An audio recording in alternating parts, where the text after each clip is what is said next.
Yeah, they may or may not. Hold on, let me put you on speakerphone.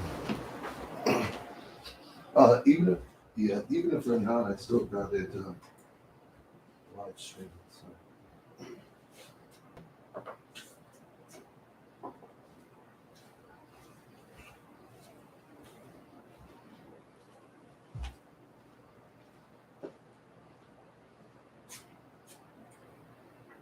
Hold on one second.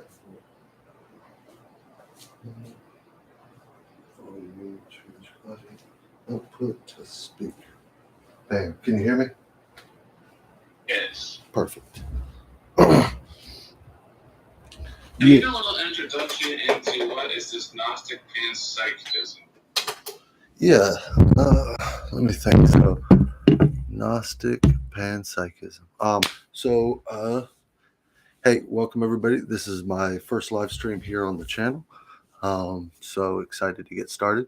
I have Kazuma with me on the Discord, so he just had a very good question, which is, what the hell is Gnostic Panpsychism? So Gnosticism is a religious system, school of thought, according to Yaroslav Pelikan, who was a famous, among church historians, a pretty famous mid 20th century church historian who, in his 4 or 5 part series on church history, said that Gnosticism, from his estimation at least, seems to be a truly Jewish, organic Jewish movement. Gnosticism, as I understand it, is the belief that there is something to know and that the knowledge of which changes everything. So that's kind of Gnosticism in the sense of kind of what it is. It's a theological belief system. It's predicated on the idea of knowledge or gnosis. A lot of people would differentiate that from regular types of knowledge and say it's strictly is limited to or placed directly in the category of spiritual knowledge. But I think spiritual knowledge in turn is applicable to all knowledge. So I think that that's kind of a little short-sighted. But yeah, so Gnosticism is a religious or theological school of thought. The type of Gnosticism which I adhere to is a type of Gnosticism which I developed called Reformed Thomasian Gnosticism, kind of predicated on the Gospel of Thomas, which they found in the Nag Hammadi library. Different from other forms of Gnosticism, such as Valentinianism and Sethianism, which were very much placed in the beginning to middle part of the 2nd century. From the way that I understand it, and many others, I would place the dating of the Gospel of Thomas more mid 1st century, around the time of James and even the Didache. I think there's some amazing similarities between those three. But yeah, so that's Gnosticism, kind of in a really brief nutshell.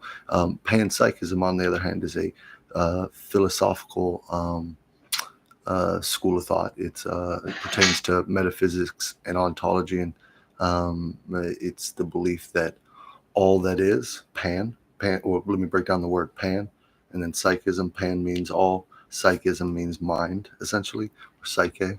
So it's the belief that all that is, all that exists, all that we see, all that we interact with, all the physical, material, objective world that we perceive and experience is actually a projection of mind.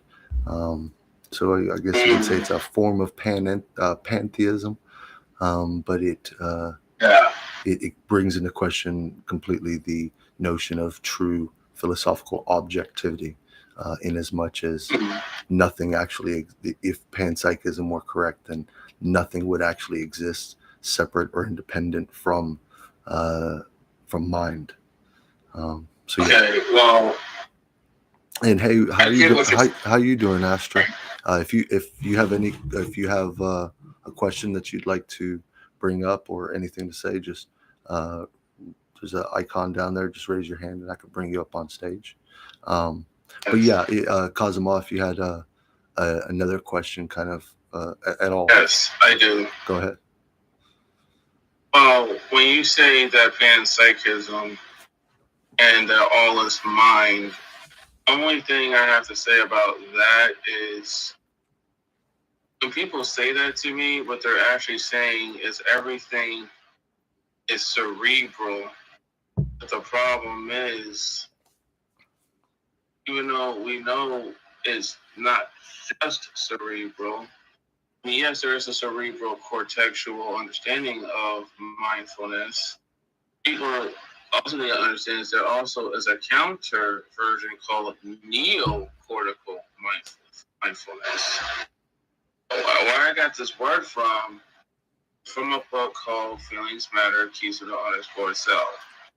The reason why I don't like the neocortical state is because it's an enhanced version of the reptilian mind, trying to disguise itself as something that is smarter and better than what the cerebral already has. So this panpsychism of this Gnostic understanding, I mean, the way I look at Gnosticism, which is why I want to answer this question, why, even though you believe in this panpsychism, that people don't know that panpsychism can actually work in a framework where it can promote wellness, which is the true essence of free will. Yeah, so I'd say that obviously wellness is a uh, big aspect, probably, of most theological and philosophical systems and schools of thought, because I think that's ultimately kind of the question that they're seeking for: wellness of spirit, wellness of mind, wellness of emotions, wellness of the body. Um, but I think the concept that you, or the idea that you brought up about the cerebral aspect, I think that would fit more into concepts of the brain and what we oftentimes conflate or associate with mind. I would actually make a distinction between them. I would say that the brain, uh, the the cortex, the uh, reptilian part of the brain that you were talking about, and every other aspect, they are just other elements or objects of perception within our field of awareness. Um, so, yeah, this notion of a kind of a nebro cerebralism, I'm assuming is kind of maybe the way that you'd phrase it. Um, that might fit really well within a atheistic or a more materialistic worldview, but specifically panpsychism would be one of a one of a few very unique worldviews, in that they not only begin reality at the most fundamental level on the notion of subjectivity, that the most objective thing that exists is the most objective thing that exists is the subjective nature of reality. But not only does panpsychism uniquely start with subjectivity, but it also that's where it ends, in the sense that it's basically saying that all that is perceived as objective or external or separate from us is simply just that, the perception of objectivity. That there's no actual real ontological separation between universal mind and the material world that we're perceiving as physical, material, objective. Oh, I have to disagree in a way, Sure. because when people say as above, so below, that's kind of what it goes back to. But at the same time, the reason why the material world as we see it and the world that is above it, which I call it the cosmic, it's not that it has a separation per se. It's more like it has a segregation, meaning it has an understanding of its place from one state to the other state. It's not just a state of mind. Because to me, a state of mind is just a way of saying it's a state of the quantum brain. Okay, that's how I look at mind. Yeah. So, Okay, go ahead. from an understanding that I learned is that it's like the quantic brain. It's like the brain that uses the quantic or cosmic space. That's how I view mind. Because mind is basically a conceptual way that the brain projects through movement, through speaking, through philosophically stating things, some thought, and trying to ideally and through action or to explain the actions ideally for the way they are that's been given to them through life. Because from what I've learned, when you are projecting from your mouth, you are projecting from your mind. And in your mind consists of the quantum spaces, but you have your brain. So I figured out you don't just have a brain in your head, you also have a brain in your heart. Your gut is also a brain, your intestines. That's also where your solar plexus is where your gut is. And that's an instinctive part because your gut is your instinctive consciousness too. So that's why I say it like that. Yeah. No, I mean, I can definitely um, appreciate any disagreement. But as far as what the concept or notion of panpsychism is, or what Gnosticism is, uh, that's where it falls into, kind of definitionally. But then again, one thing that I would kind of not push back on, but would kind of maybe remind you is that notions like the quantum realm, um, both classical physics as well as quantum physics, even the scientific method, the empirical endeavor, inductive science, that none of those things are mutually exclusive with a panpsychist worldview. It would simply understand those concepts and the ontology and the metaphysics behind them differently than classical Western scientific and philosophical thought tend to, in that seeing the quantum realm as not itself fundamental, but rather that being an emergent property, again, just like everything else, of universal mind, and that even though again, it's another perception or another way in which we can perceive the world playing out, that ultimately all that play is a play of mind. And so, and whether or not you believe that, that there's a lot that we can go into about all of that. But specifically in terms of what Gnosticism, or should I say specifically right now, what panpsychism is, that's briefly what it is. And I would just, suggest that none of what you brought up is necessarily mutually exclusive, because we're not, panpsychism wouldn't give you an either or alternative. It actually would hold to the law of the excluded middle, the law of identity, and the law of non-contradiction as true as far as the physical and material realm, and the inductive empirical um, uh, process is focused, right?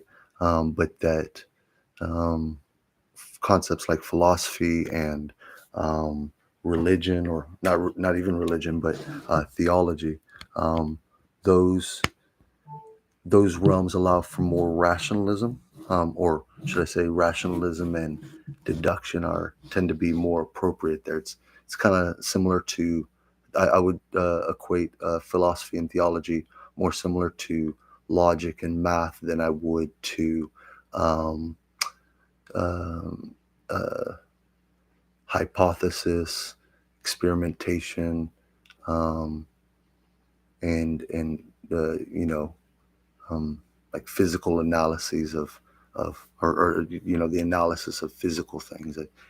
Those are inductive. We're looking for probabilistic conclusions, whereas with induction in theology and philosophy, we tend to not be able to quantify God or be able to examine God under a microscope. So yeah, I would say that there's a lot of applicability for quantum mechanics, the notions of the quantum field, but that I think that those complement um, the philosophy of panpsychism. They're not nowhere near mutually exclusive with it. Okay. Um, reason why I just say it was because, just to see where you would go with it, because um, when I hear people philosophically talk about things, you know, it's kind of like they do like to exclude certain things when they think of it. I feel where you're going with this. It's pretty interesting. It is, and I hope, um, as we do conversate about other things, um, I was going to talk about transgenderism, but I don't want to go there unless you want to. Yeah, no. Well, here, let me ask this. Uh, Astra, um, Asta Netra, Asta Netra. Do you have a question? Is that a Hindu name? And you could put it in the text chat if you'd like, if you didn't want to specifically answer that. But if you had a question, I'd uh, love to bring I'm it. right back.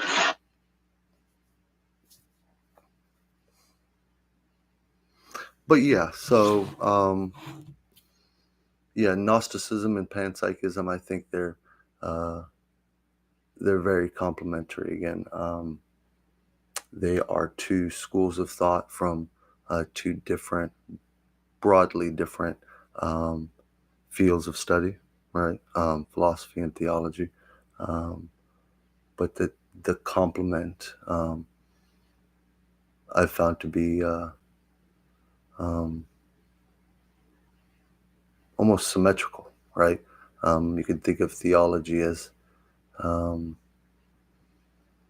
the assumptions or conclusions that we make, and the specifically Gnosticism is almost like the assumptions based off of what we um, what we find in a philosophical sense. Um, and obviously, we're kind of skipping over epistemology and the like, but yeah.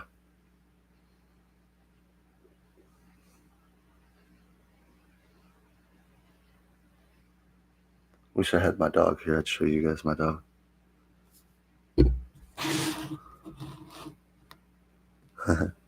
uh, Asta, is that name? Is your handle? Is that a Hindu name?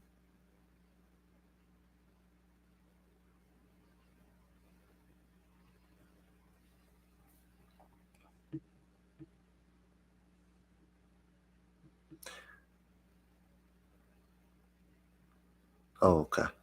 No worries. Netra. Asta Netra. As far as you know, uh, where do you think it comes from, or what does it come from, as far as you know?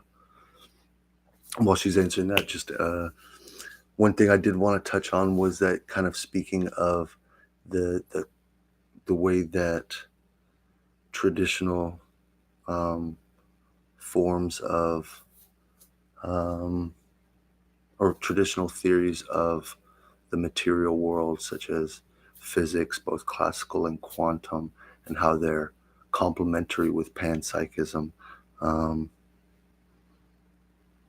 Hasta Fayos. Very cool. But when I was talking about Gnosticism and when I was talking about panpsychism as a metaphysical theory being complementary with scientific thought, generally speaking, as we know it now. One thing that helps to kind of get to that conclusion of that complementary nature is actually a Buddhist philosopher, some work that he had done by the name of Nagarjuna. Nagarjuna is a 8th to 12th century AD philosopher. I think he was of Chinese descent. He was a Buddhist, and he developed what's called a tetralema. Now, a tetralema is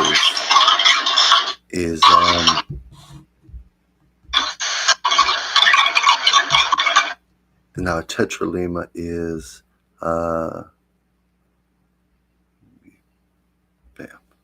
so a tetralema is we would juxtapose that against Aristotle's dilemma. So with Aristotelian thought, logic, just at the core of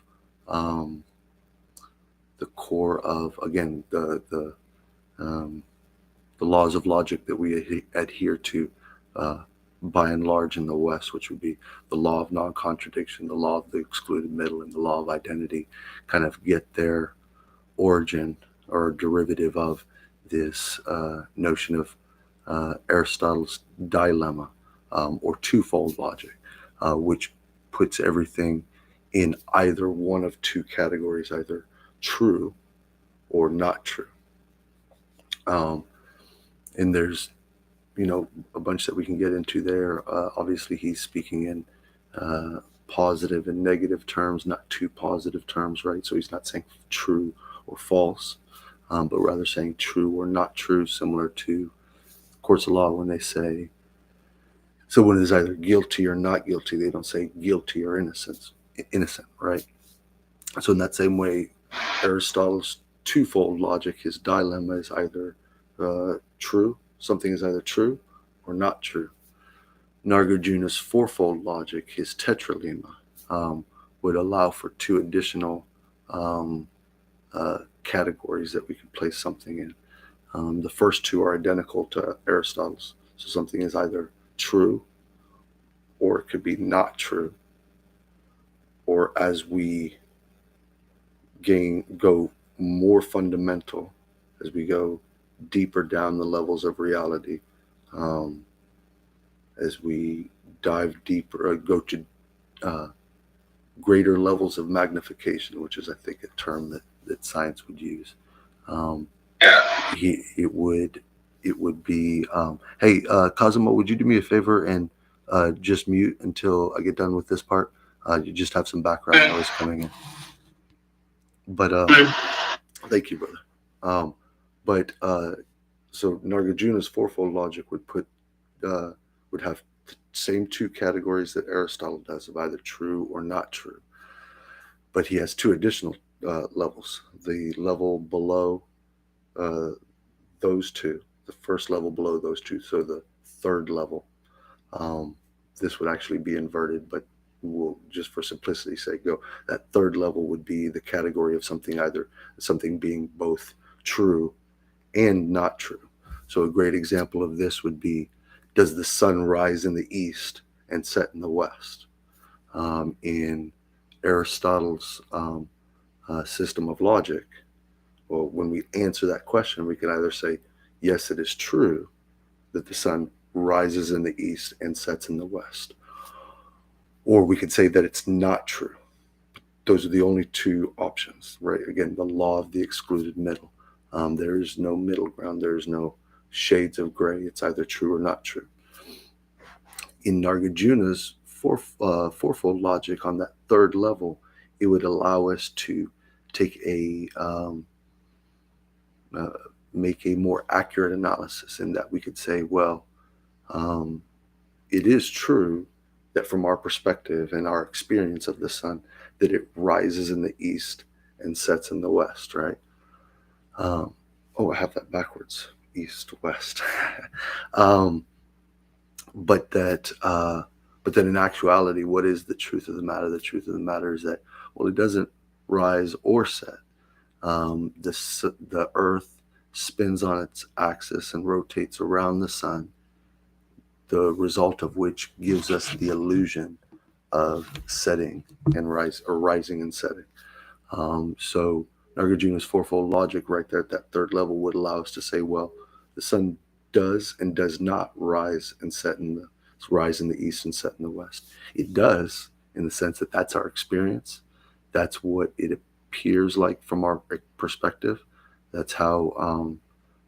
That's what would seem the most logical to us to say, that yeah, that's true. Rises in the east, sets in the west. But because we know that to not actually be true on a more fundamental level, we could say it's both true and not true. It's not true in actuality, but it is true that that's our experience. Um, so that would be that third level, and then one level below that, the most fundamental level, so to speak, the non-dualistic level, would be something being possibly being neither true nor not true. And I think the sun rising and setting in the west is another great example. So if it doesn't rise or set, um, because that's just the way it appears to us, um, and the rotation of the earth is uh, is what's happening physically. Um, but it hasn't always happened that way, and it won't always happen. So that's not something that will always be true. That the truth of the matter is that it's something more fundamental than that. It's neither of those two. Um, uh, it's always in flux. It's always changing.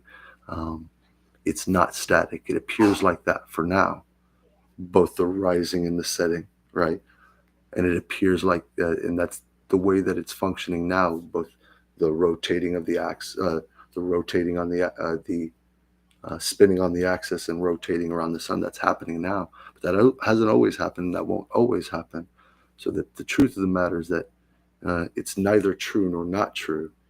It's what's happening right now. So it just that fourfold level allows for shades of gray and broader ranges of interpretation. Um, and another reason why I really like that model of logic is because um, you could actually categorize those four levels as true, not true, neither true, or sorry, true, not true, both true and not true, and then neither true nor not true, and actually think of those as four fundamental levels of reality. You can look at it as a non-dualistic level of reality, a Unitarian oneness level of reality, a dualistic level of reality, and then a tridological or Trinitarian view of reality. Um, and so you can fit in, like I said, non-dualism, Unitarian thought, dualistic thought. So non-dualistic, like Buddhism or Advaita Vedanta. You can think of oneness, like Hermeticism or um, uh, the Law of One. Dualistic schools, like um, the way that people traditionally think of Gnosticism as being a dualistic school, but Zoroastrianism is a great example of a dualistic school, or even Descartes, right, with his mind-body duality. But then Trinitarian uh, uh, levels of interpretation or analysis, such as Christianity, would be a great example, or um, the Hindu uh, the Hindu Trinity, um, Brahma, Vishnu, and Shiva, right? Um, or even in a philosophical sense, you could think subject, object, subjectivity, objectivity, um, relationship, or subjectivity, objectivity, relationship, or I actually think it'd be subjectivity, relationship, objectivity, and then the relationship between those three, the subjective, objective, and the relationship between these two, right? So you can think of subjectivity, objectivity, relativity as a triadic way of understanding um, the world when we're analyzing it theologically or philosophically. Um, so yeah, I think if you utilize Nagarjuna's fourfold logic, you can see that complement between materialism or scientism and panpsychism, which seem to be saying two very different things. Um, but I think that there's an easy enough way to demonstrate how complementary they are, and it's by using that uh, quadratic that quadratic mode of analysis, right? Um, hey, thank you for that, Kazuma. If you had another question or if you wanted to bring up that transgender question, um, take it wherever you'd like to, brother. Okay. I hope I can hear my. There you go. Okay. Anyway, my transgender question I want to say to you okay, is are we consciously transgender? I'm not talking about biologically because I already know the answer to that. Are we consciously transgender? Is our conscious energy transgender? And the reason why I want to bring this up is because I saw this on the YouTube, right? About this guy who literally says, without our genitalia, we are all the same.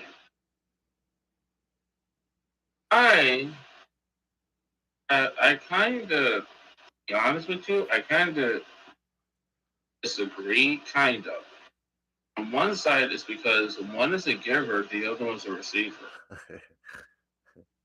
Well, I guess you can have that in both male to male and female to female relationships too. But no, so let me answer that. Let me answer that question because I actually think that's a great way to preface that transgender question that we were talking about earlier. So me and Kazuma, probably 30 minutes before this, were talking about. Um, he brought up transgenderism. I said, hey, actually, hold on. That would be something decent to or something great to talk about live because it's easier to talk to someone than it is to just um, spit off the cuff some ideas of what I think as if you actually care, right? Um, but um, but the way that you phrase that question, that's actually really good. So yeah, so if you look at Christianity proper, and by what I mean by Christianity proper, I'd say um, the three major denominations, maybe four if you include the Oriental, but people often lump them into Eastern Orthodox. But you could say that Christianity proper broadly falls into the Protestant, Catholic, and Eastern Orthodox denominations. And technically, the Orientals would distinguish themselves from that group, and I think they're large enough and significant enough to kind of get uh, their own place there. So let's say there's four major large denominations of Christianity: Protestantism, Catholicism, Eastern Orthodoxy, and the Oriental Orthodoxy. What all four of them believe wholeheartedly, or to various degrees, so many individuals, so many differing views. You'll find just about every opinion somewhere, but by and large, that they will believe that God, whether it's his essence or his persons, um, is fundamentally or intrinsically male. Um, with the Logos, I think that they would say the same thing: intrinsically masculine, male. Um, but then again, with the church, the body of believers that Christ is to be wedded to, is inherently feminine. And that doesn't mean I think that femininity in that regard is more specifically geared towards the interaction or the way that the relationship between Christ and his church plays out, with Christ being the provider, with Christ being the protector, and the church being his, right? But very fundamentally, they think of the nature of God or the persons of God as being inherently or intrinsically masculine. Okay. I'm sorry. I have to say something about that. So hold on. So I mean, that's just, I'm just giving a fact, right? But what I was about to say is I was about to go into what I actually think is the case. What I actually think is the case is that you can make a better argument for transgenderism for God than you could for man. And I'll explain what I mean here in a moment. I think that the pronoun he or her, witches, for instance, or liberal Christians, or whatever the case may be, may refer to God as a her. And I think that there's ways that you can make that argument as well. I think you can make both arguments, that God is masculine, God is feminine in these ways, or masculine in these ways. I think in Buddhism or Hinduism, the nothingness, the emptiness, the void is indicative of a feminine nature. I think Alan Watts puts it like this. They sent an astronaut out into space, and he came back, and they say, "Did you meet God while you were there?" And he said, "Yeah, and she's black." Speaking of kind of the nature of the negative, and I don't mean that in a negative way, but the more of the receiver aspect that you were referring to there, Cosimo. The fact that space is empty, it's ready to be filled, it's receptive, and space is black, right? So he made this joke essentially of, yeah, I met God and she's black. But I see both. I see God as quote unquote creator. That's another story. But also as the like the Tao. The Tao would be a perfect example. They say the Tao flows anywhere and everywhere, but it takes most power, or is in the position of most power when, like rain, when it takes the low places. So it's that receptive quality. So in actuality, what I think is more accurate to say of God, and specifically the essence of God, is that it's neither a he or a her, but it's more akin to an it. And in that regards, if I should have said this, Gnosticism and Panpsychism, the Reformed Thomasian Gnostic, I think the conclusion that at least I pull from it is this statement that we are all God, dreaming that we're not. And so in this conception of God and of the way the world plays out, if we are all modes of the one, if we are all God, dreaming that we're not, if my person is one of the persons of the Godhead as much as yours is, or anybody else's, if the nature of the Godhead is not Trinitarian but infinitarian, then that would mean that the same nature that gives light to my being is the same nature that you have, which is the same nature that females have, and the same nature that every person has, right? And so in that way, it's, you can actually, I think Alan Watts says this, or maybe it's the Hindus, that they say something to the effect of reality is just God playing drag. And so in that way, I would actually say that, yeah, you can think of God in a sense as transgender, or specifically not transgender, because that's a loaded concept and has loaded meaning in this day and age. I would say that that what or who God is transcends gender, right? Okay. So, but with that being said, bringing it down to the practical everyday level, I'm not quite sure what's right and what. Did you want to say something about the the gender aspect as it relates to God? Yes, Go ahead. yes. Okay, I'll say one from God. I don't believe that God is playing drag because that's like saying you go to show to see God pretending to be something that is not. No, that's not true. I look at God. I'm going to use a pagan term as source. Okay, source is basically God. If the pagan story is accurate about source coming from darkness, now source isn't it. But when Source wanted to know something outside of itself and it couldn't do it, um, within, within right away, it had to create attributes of itself within to come out. That's how we got gender of what we have male and female, giver and receiver. Before they were called male and female, they were really called giver and receiver. One is of the logos, one is of the emotion. So let me stop you there for a second. I think that the moment that the concept or duality of masculine and feminine or male and female came into being, that at that exact moment is when giver and receiver came into play. And but that also complicates it because you can be masculine like a good father. You can be masculine and be a giver, right? Obviously, we're not referring to giving and receiving and limiting it to some sexual sense. But Yeah. a good father is a giver, and a horrible female, just to use two extreme examples, would be a taker. Um, or receiver, should I say?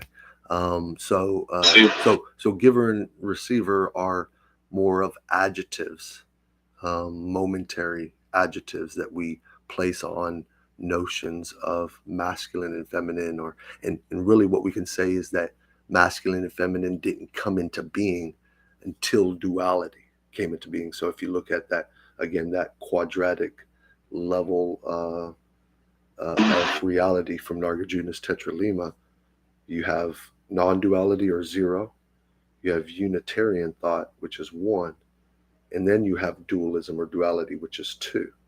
So the first two and most fundamental levels of reality have nothing to do with masculine and feminine, or giver and receiver, right? Oh, I have to disagree, and here's why. Because giver and receiver is not just duality; it's also polarity. Yeah, that's And, you're exactly right.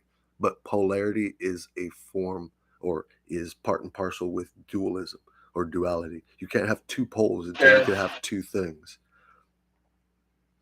okay, well, I mean, I can see that because in a way, polarity is a form of duality that maintains itself. I do see that.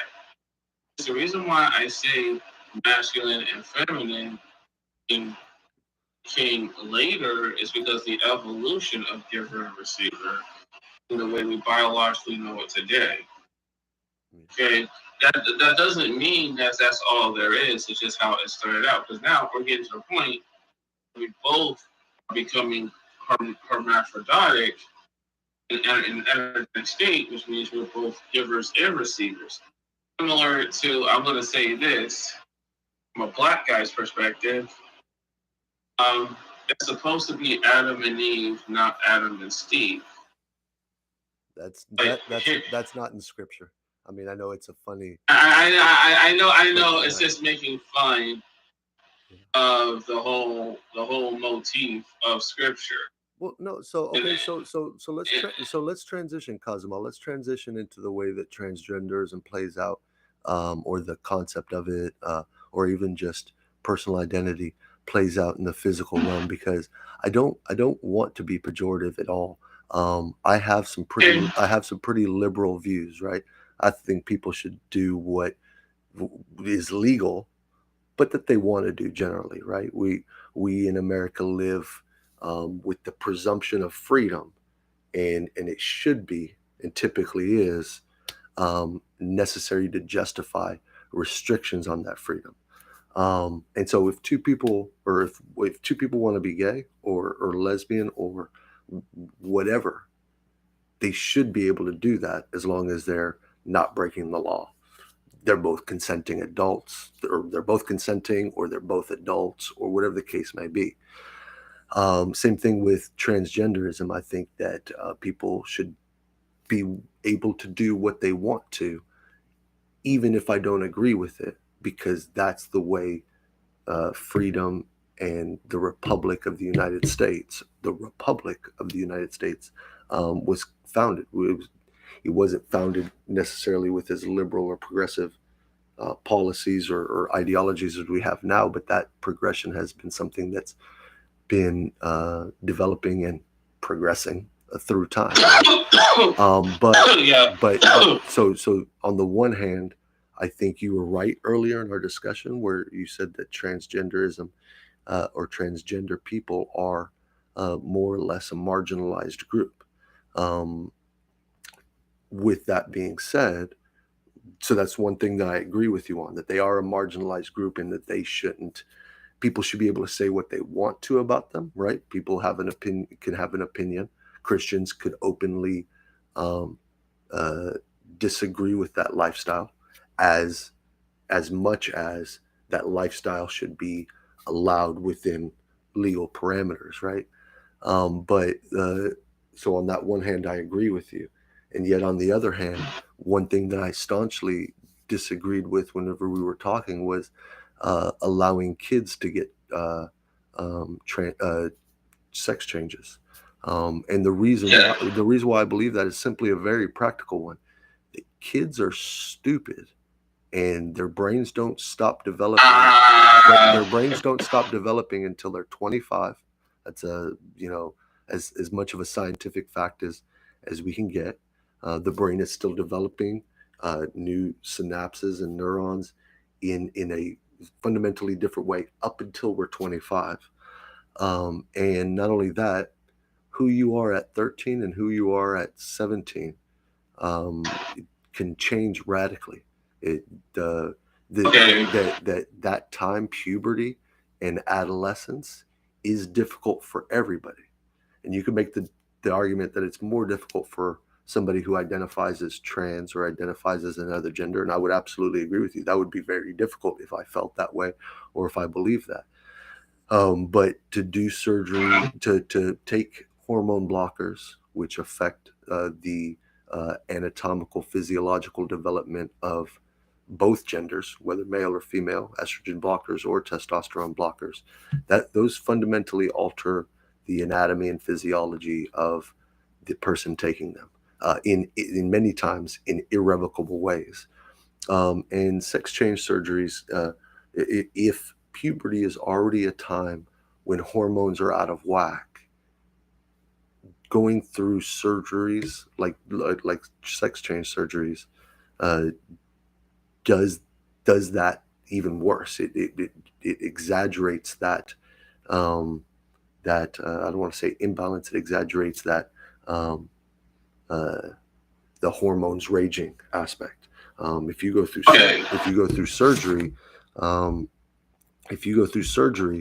even a normal human being, so like me, if I go through surgery, how do I do this? Hold on. But yeah, if I go through surgery, and I'm not identifying as a trans, or I'm not identifying in any way, I'm just a stereotypical male who identifies as such and believes himself to be as much. And I have on average higher levels of testosterone than the average female. Even somebody like me who's not trying to discombobulate my hormones would have altered hormonal output going through any kind of procedure. So either way, so where I agree with you at is that there should be a freedom for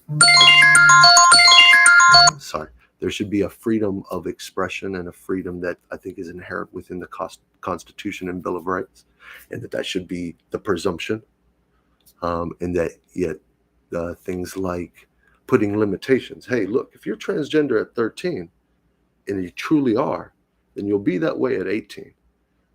We don't let you drink until you're 21.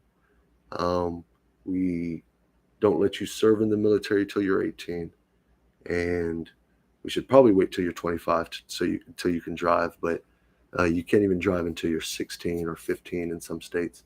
So there's these normal limitations placed on developing children and adolescents, and I think so I think it's reasonable enough to go, hey, look, freedom of expression, do what makes you happy, even if I disagree with you, do you, boo. At the same time, I don't think it's unreasonable to say, hey, but let's leave the children to be children. And I even think that includes not programs of awareness per se, but programs of indoctrination, like prompting people to specifically tell us what their gender expression is, or teaching specifically that there's a fluidity to it, because we're not specifically teaching a non-fluidity to it in a sociological sense. Maybe biology class will go, hey, you're either XY chromosome or you're XX, right?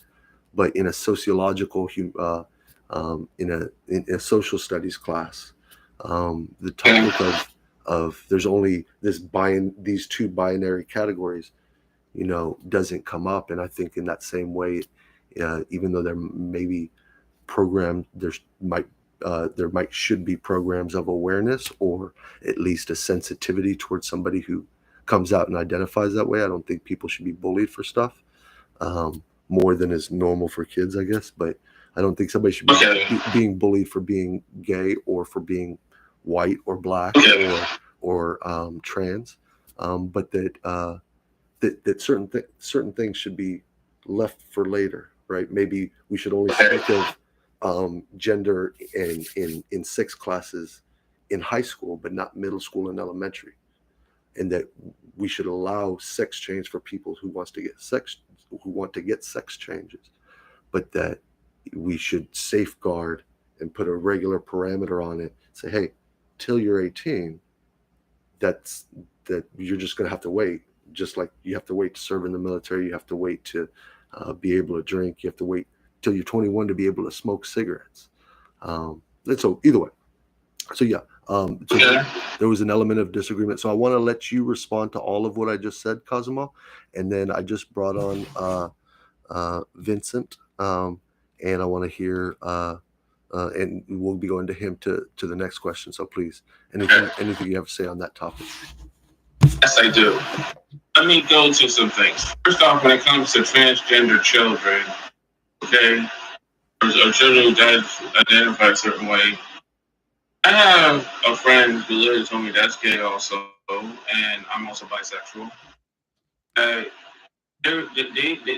have been going through death because they do not feel comfortable in their own skin, and they don't feel comfortable living a certain way. Now, I understand children should not be, okay, I understand that parents should not be helping their children to go through all this. But this is reality. Reality is that there's a lot of people who believe that God made a mistake. And philosophically, I have to disagree. At the same time, they feel this way because, when they look at themselves mentally, they see a different gender. They feel a different gender. And it's not that kids are dumb. They're not dumb, okay? Oh, no. Wait. Let me stop you real quick. Kids are fucking stupid. They're morons. They're moronic because they're kids, and their prefrontal cortex is underdeveloped. Their hormones are overriding their lizard brain is overriding their higher critical thinking faculties. To what critical thinking faculties they have developed up to that point. Kids are stupid. I don't believe they're stupid at all. I believe they become stupid That's another subject automatically. But within this subject, I will say I don't think they're stupid. I think they've been I think they've been brainwashed at birth because of behavioralism, of the way they've been taught to intuitively think. Because the thing about prefrontal lobe and all that other stuff, it's not that developed. You're right, but that's because our limbic, our limbic brain and our reptilian brain is not completely developed, but it's intuitive. It's intuitive to the point some children perceive intuitively that they are of another gender. Some that do think that way, and that's why some of them think the way they can, any way they can about being transgender in that way. And they probably think about this probably by the time they hit 1 year old, and then you start thinking that way. So I understand, but I can see why you think they're also stupid because they're not, their brain's not fully. I get that. There are some that have some form of not prefrontal, but a limbic development with their. Oh, dang it. Hold on. Hey, hold on real quick. I just kicked myself out, I think. Speak to stage. All right, hold on. Hey, Kazuma, can you hear me? Hold on 1 second. I kicked myself off the stage, and now I gotta. I was wondering, dude. There we go. Go ahead. I'm sorry. So yeah. So you were saying that, yeah. Keep going, brother. Okay, some kids may be smarter than others, and that's what I gotta say. Secondly, okay, the other point I was going to make is that when it comes to transgender um, children, some of them have a hard time dealing with reality and being bullied because they're in a reality that is not specifically made for them to live in their harmony, which is why some of them do go through suicide. Okay, do and and some of them have gone through so much suicide that it got to the point where they wanted to try this experimental thing about putting hormones in them and doing all that. But the problem is with all that is that and some of them got to a certain age, certain state of being. It's like now they want to transition backwards. And that's when the whole misgendering thing even became a thing. So I get that part. And that's the second point. I'm gonna go to my last point. The last point I'm trying to say is about this is that there are some transgender people that have successfully transgendered and stayed that way and enjoy their life because they actually did the work. They did it in a certain way after they were 18 and actually did the work so well to rehabilitate themselves and redevelop themselves. But also, before I'm going to add a little extra spice, there is a condition where there are very rare people that have two genders, have two genitalias. And it is a form of, I forgot what it's called, testicular dysphoria or something. There are some people that actually have two genitalias, but only one works more than the other. So, just to throw that in there, transgenderism is a real thing. But the problem that we are fighting over is something that's been socially engineered, has been socially engineered, to get people to look at transgenderism and transhumanism as a thing that doesn't exist. You also have to look at it like that too. Well, yeah. So that's why. Yeah. I mean, I wouldn't disagree with some of what you said, like that kids get bullied and that kids don't feel like uh, comfortable in their own skin, and that um, kids think that surgery will um, magically change everything, or that there's high rates of suicide among kids with gender dysphoria or kids who believe themselves to be trans, but that the rates of suicide are equally as great among those who have transitioned, if not greater. Um, and that we all, like, that's the point of puberty. Like, you're gonna, I think you will make an exception for trans kids. Like, trans kids, it's really bad with trans kids. They really don't feel comfortable in their own skin. uh, but the like that's what has always been said of puberty.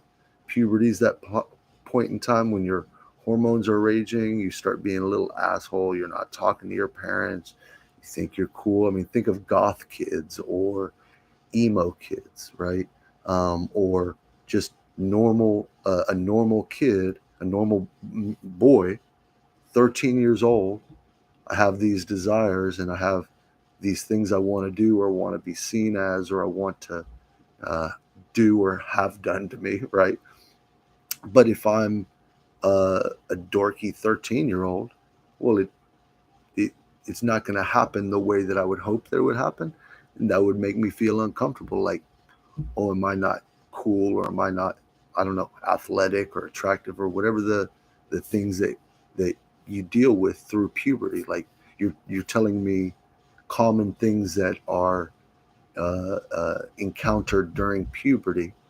um, and yeah, maybe trans kids or kids with gender dysphoria feel it differently.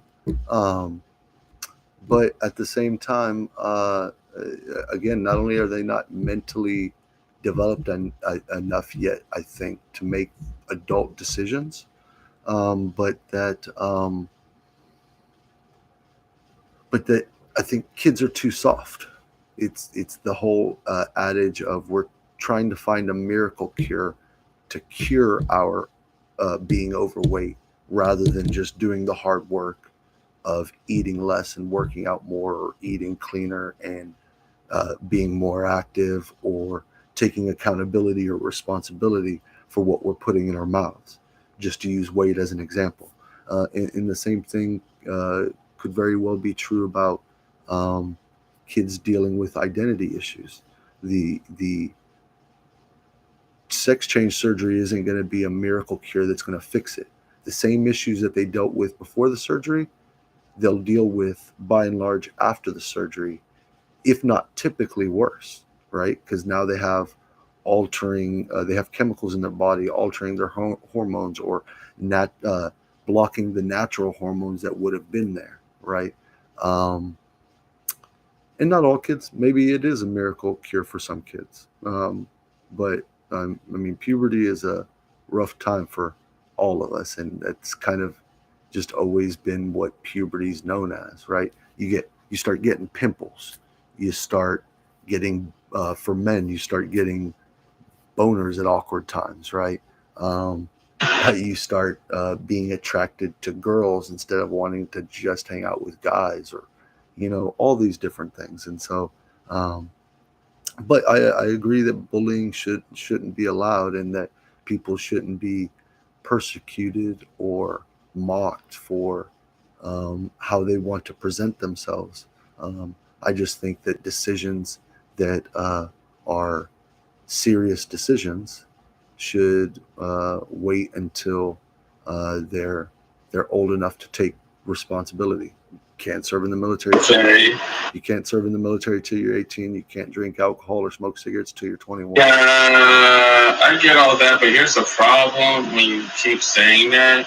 Because what you're saying that based upon a social engineer legality. I'm sorry they have to come up with word salads and words like this.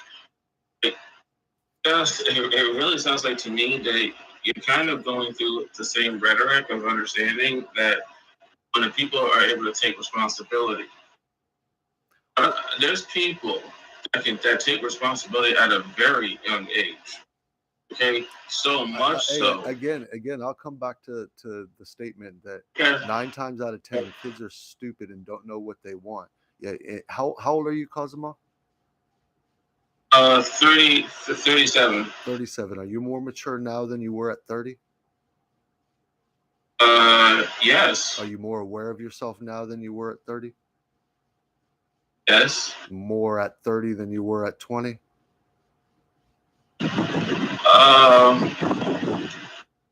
Well, I was 20. I was still a little bit more mature, just not as mature as I wanted. But yeah. So you were more mature you were less mature at 20 than you were at 30, or more mature at 20 than 30? Uh, oh, when I was 20, I wasn't as mature as I was now because of the way my brain worked. But as I got older, Right. I started realizing things. I got mature, and once I got older, I started getting mature in my own way. But I was so mature to the point where I had an idea about society. I wasn't emotionally mature. See, people people don't. Hold on, I have to say it like this. What people don't understand is there's two types of maturities. There's mental maturity and there's emotional maturity. You don't get emotionally mature until later because you've already been through the things you've been through when you're young. Because your survival mind is still clicking more than your your um your living mind, which is your. I'm trying to say the word. It's the emotional brain, limbic brain. There we go. You get more limbic as you get older. Yeah. In a way where you have to be more empathetic. So it's like you get mature in a certain way when you reach a legal age, but as you grow older, you do become more mature emotionally because you've already lived through the immaturity into maturity. Yeah, So no. I can agree with that. I couldn't agree with you more. And then at 20 you were more mature than you were at 10. Yes. And you probably grew more between 10 and 20 than you did perhaps through psychologically and emotionally more than you did perhaps at any other stage, any other 10-year stage of your life, right? Oh yes, because when you're a black person, it's funny. You mature more quickly. You Right. do. No, You do. I, I don't see it that way. I think different Oh, I circumstances. do see it that I do see it that way Well, no, I because know, I but li- here, let's stay on topic. okay, okay. The All right, point all right, the point of all right. bringing up the different stages of development, or Huh? just the fact that we develop and mature as we age. Yeah. The wanting to wait till they're 18 is basically Hmm? to put the responsibility on them. If a society or a child, or sorry, or a set of adults allow for a 13-year-old to get a sex change and then they regret it at 20, they could very easily say, why did you let a 13-year-old change their somebody should have stopped me, right? Which is an argument that can be made. Um, but and it's not nobody's trying to prevent it from happening. They're simply trying. What I'm simply trying to do is get it standard practice to say, hey, wait until the responsibility for what you do is on you and not on other people. And another thing I wanted to bring up too was you referred to it as a social construct. Well, yeah, I would agree it's a social construct, but that social constructs are constructed usually for a socially beneficial reason. So you could say something like gender is a social construct. Sure. I wouldn't say that, uh, or I'd say sexual identity. What's the difference between, uh, or sorry, I would say gender is a social construct, but sex isn't, right? I'd make that distinction. I'd say sex is purely biological, gender is a social construct. Or Yes. or waiting Yes. or waiting until somebody is an adult would be Like if we enacted a law said nobody can have a sex change until they're 18 because they have to be 18 and be able to make that decision for themselves, that law would be a social construct. But but norms or um, uh, laws or policies put into place that are essentially constructed or socially constructed laws, policies, norms that are put into place are not always this way, and there's a lot of bad social norms or social constructs that we need to confront or modify or get rid of. But that typically the goal of constructing a social norm would be for the benefit of society. A social construct would be something that's constructed, hopefully, or preferably, or ideally, for the benefit of society as a whole. And I think this transgender limitation to being 18 falls strictly in that category. It would be a social construct. If we made that law, it'd be totally socially constructed to say, hey, we're going to wait until everybody's 18 before they can decide to legally do that, with the exception of some life-saving necessary procedures, like if somebody was actually born with um, uh, uh, two um, sex organs, right? I don't know, but that's super uncommon. With the exception of the exceptions, that the waiting till you're 18, you're right, it is a social norm, or a social construct. Um, but the just because it's a social construct doesn't mean it is inherently negative. It does mean that Well, does I have to wait wait wait disagree wait with wait wait that. wait. Just because it's a social construct doesn't mean it's inherently negative or bad. But to your point, because it's a social construct, it is something that's open to debate and modification. I just happen to believe that this is something that we should modify towards more of a restriction for children because they are children and children are dumb.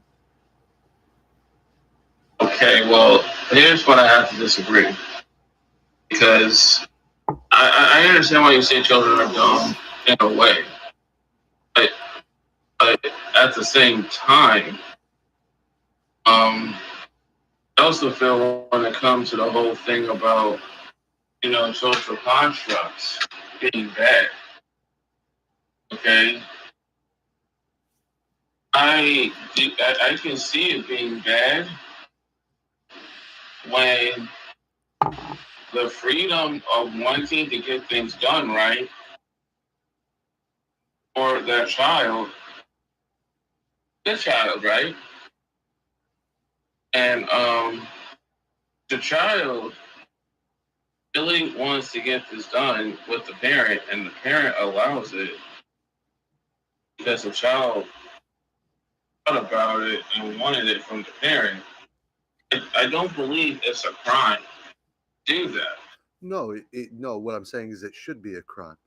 Like the same way that we wouldn't let a child make the decision to be able to um, join a legal brothel in Las Vegas, Nevada, because prostitution is legalized there. The same way that we have a law forbidding anyone under 18 from engaging in that profession until they're at least 18, is the same way and for the same reasons that we should enact a law that says you can't change your gender until you're 18, because kids are stupid, they're exploitable, and they don't know what they want. And from 10 to 20, as we kind of hashed out, you go through more development during that 10-year stage or period of time or stage of life than you do in any other. I think the differences between 20 and 30 and 30 and 40, they get more profound in the fundamental senses, but in large parts, our personalities and our tendencies and our habits become more or less hardwired, right? But from 10 to 20, you can like spaghetti at 10 and hate spaghetti at 20. Um, and crap like that happens all the time. And so, yeah, no, you're right. There is no law that's preventing it, but I think we should socially construct a law that would prevent kids under the age of 18 from being able to get sex change surgeries. And adults are stupid. Just because an adult would allow possibly her underage daughter to join a brothel in Las Vegas doesn't mean that we should allow a mother to allow her daughter to join a brothel under the age of 18. Parents can be stupid, though I think we should let parents be parents. But parents can be stupid, and we don't allow them to do everything. And kids are really stupid. Kids are stupid. They just haven't had the life experience yet to make big decisions. They don't have the life experience yet to be trusted with a concealed carry license, or or um, or the right to even fight for the country. Right, physiologically they haven't developed all the way, but more importantly, mentally, they're not mentally developed enough to make really big decisions. And again, the argument is not, well, maybe we should change it to a younger age. Maybe people should join the military at 16, or they should learn to drive at 12. No, the argument goes the other way because of what we know from neuroscience and the development of the mind or of the brain. The argument actually goes in the reverse direction, that if we're going to make an argument about changing the legal age for people to drive, it wouldn't be going from 16 to 12. It'd be going from 16 to 18, or 16 to 21, or 16 to 25. Same thing with, they just changed the cigarette laws, or the legal age to smoke cigarettes recently. They didn't change it from 25 to 21. They changed it from 18 to 21 because people are stupid. Kids are stupid, and they're still developing till around the age of 25. Yeah, and I get that. And honestly, I think that's, to be honest with you, I think that's a good idea, because I've seen a lot of people down in Florida, wherever they're smoking, drinking, all that, and they're getting into fuck shit accidents like that. So I kind of agree with that. So trust me, I've been around people like that. Well, hey, brother, I appreciate Kazuma. I'm going to give you the last word. Anything you want to say? It's been about an hour and 20 minutes on this live stream. And so I want to wrap it up. I'm going to give you the last word on this. So anything you'd like to say, or any closing statement that you'd like to give, please go ahead, brother. Okay, thank you. I would like to say that if we can live a life where we can all find wellness in each other and try to help each other to be better, not just for us, but for ourselves too, then we're doing this I'm sorry. And this panpsychism, a Gnostic manner, can be for wellness sake. So I have to say thank you for that. Thank you for letting me talk and hearing me out. I hope to see you guys again. Hey, Bye. I appreciate you, brother. Have a great night. You too.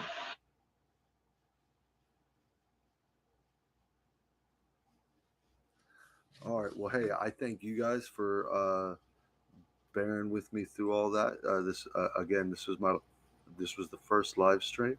Um, let me see. How do I end this event? It's my first live stream, so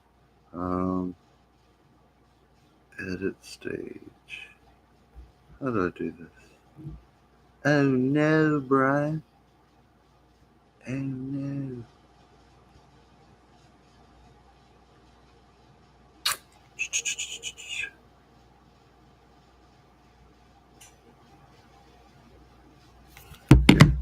Let me try it on here. Right there. And then listen in and end event.